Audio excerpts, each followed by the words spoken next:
Sumainyo ang Panginoon. At sumayo rin. Ang mabuting balita ng Panginoon ayon kay San Juan. Papuri sa iyo, Panginoon.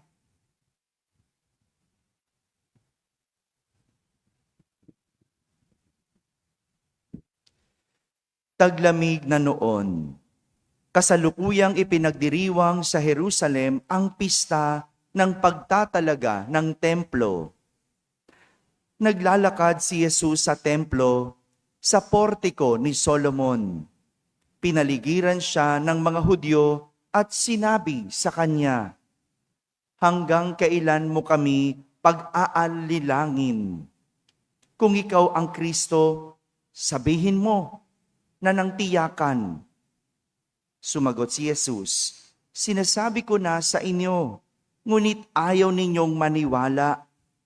Ang mga ginagawa ko sa ngalan ng aking Ama ay nagpapatotoo tungkol sa akin. Ngunit ayaw ninyong maniwala sapagkat hindi kayo kabilang sa aking mga tupa. Nakikinig sa akin ang aking mga tupa. Nakikilala ko sila at sumusunod sila sa akin. Binibigyan ko sila ng buhay na walang hanggan at kailanmay di sila mapapahamak. Hindi sila maaagaw sa akin ninuman. Ang aking Ama, ang nagbigay sa kanila sa akin, ay lalong dakila sa lahat at hindi sila maaagaw ninuman sa aking Ama. Ako at ang Ama ay iisa." Mga kapatid, ang mabuting balita ng Panginoon. Pinupuri ka namin, Panginoong Hesukristo. Umupo ang lahat at makinig sa homilia. Magandang umaga po sa inyong lahat. Magandang umaga sa mga nasa barangay, sa mga nasa tahanan na nagsisimbabay online, at sa lahat ng nasa abroad, sang magandang araw sa inyong lahat. Patuloy si Jesus sa paggamit ng imahe ng mabuti, ano na kung hindi ito naniniwala. Kaya nga, gumagamit si Jesus ng mga imahe, ng mga bagay, para mas makilala siya ng lubos. Sa ganung paraan man lang, mas maunawaan ng isang taong ayaw maniwala ang kanyang pagpapakilala. Pero nakakalungkot, hindi pa din makuhang maniwala ng mga tao kay Jesus. Ginamit niya ang imahe ng isang pastol. No? Kasi ang pastol noon, karaniwang trabaho ng mga tao, karaniwang nakikita sa paligid. Kaya, kung karaniwan yon, kung pamilyar ka sa doon, alam mo kung ano ang isang pastol. Tama? Ano ba yung karaniwang nakikita natin sa paligid natin dito na trabaho? Kargador, di ba? Pag sinabing kargador, alam mo na. Hindi ba? Alam mo kung anong isang kargador. Kasi yan ang paligid natin. Ano pa? Vendor. Ano pa? Nagsa-sidecar. Di ba? Alam natin yun. Pag sinabing ako ang kargador, alam mo na. Di ba? Paano ka naging kargador? Pat-pat-pating ka. Di ba? Di ba? Alam mo paano ka naging vendor? No? Alam mo kasi ang itsura, alam mong trabaho, alam mong galaw, alam mo ang salita ng isang vendor, isang kargador, di ba? Alam mo yung lengguwahe. At si Jesus, ginamit niya yung trabahong pagpapastol para sana maunawaan, makilala siya ng mga tao. Ngunit hindi siya pa rin pinaniwalaan.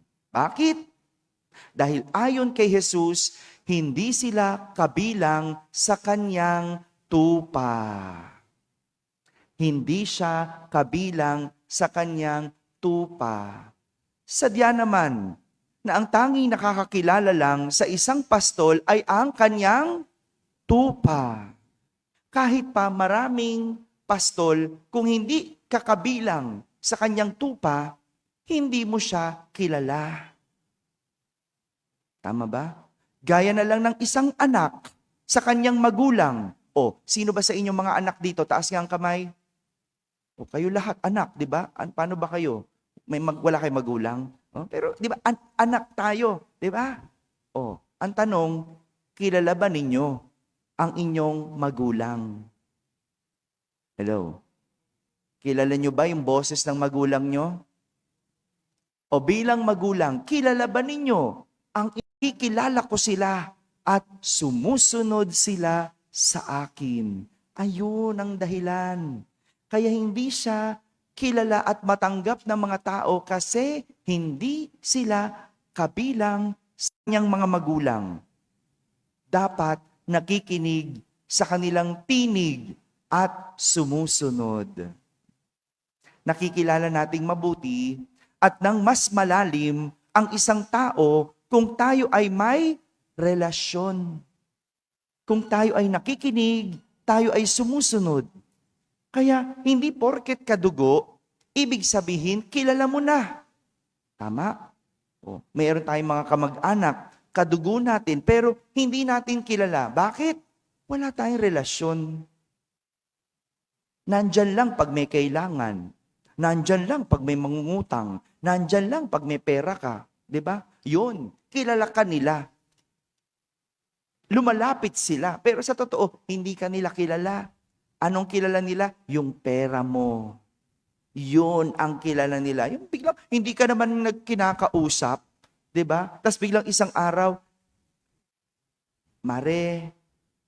Yung isang araw, Tita. Tito. 'Di ba? Yung mga ganyang salita, nakakakabayan eh. 'Di ba? Nakakakaba kasi alam mo kasunod eh, mangungutang. No?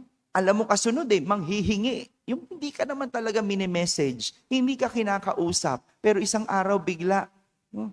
Ganyan din naman ako. No? Pag may nag-message siya sa akin, Father, naku, nininervyos ako ng ganyan eh. No? Kahit sa mga kapatid ko, pag nag-message siya mga yan, Father, alam mo na yung kasunod eh. No? Yung hindi masabi yung kasunod, yung Father, ganun pa lang, yung nangangapa. No, no, kilalang kilala ko. Bakit? Alam ko ang boses. Alam ko ang lengguwahe. Alam ko ang tinig. Yan, nanonood yung nanay ko. Siguro natatawa yan sa akin, no? Ha? Alam niya eh. Kasi pagka nagsabi na yung kapatid ko, Father, at hindi ako sumagot, susunod yan, magte-text sa nanay ko. Ma, hindi naman sumasagot si Father. Huh? Sabi ng nanay ko, paano? Sabihin nyo na lahat ng gusto nyo sabihin. Busy yun. Ha? Huwag nyo nang fina-father yun. No? Susunod, yan, ganun eh. Boses naman ng nanay ko ang kasunod. No? Yun ang tagapagtanggol ko eh. Ha? Kasi kilala natin. Ang isang tao, kapag meron tayong relasyon, kilala mo yung boses, yung tinig, kilala mo pag hindi nagsasalita, kilala mo pag galit, kilala mo pag mataas ang boses, kilala mo pag masaya. Parang isang magulang. Kilala mo ang iyong anak. At ganun din ang isang anak, kilala mo ang iyong magulang. Ang tanong, kilala mo ba?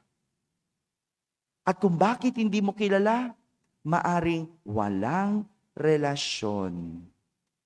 Walang relasyon. Iyan ang importante para makilala ang isang tao. At ganun din para makilala ang Diyos.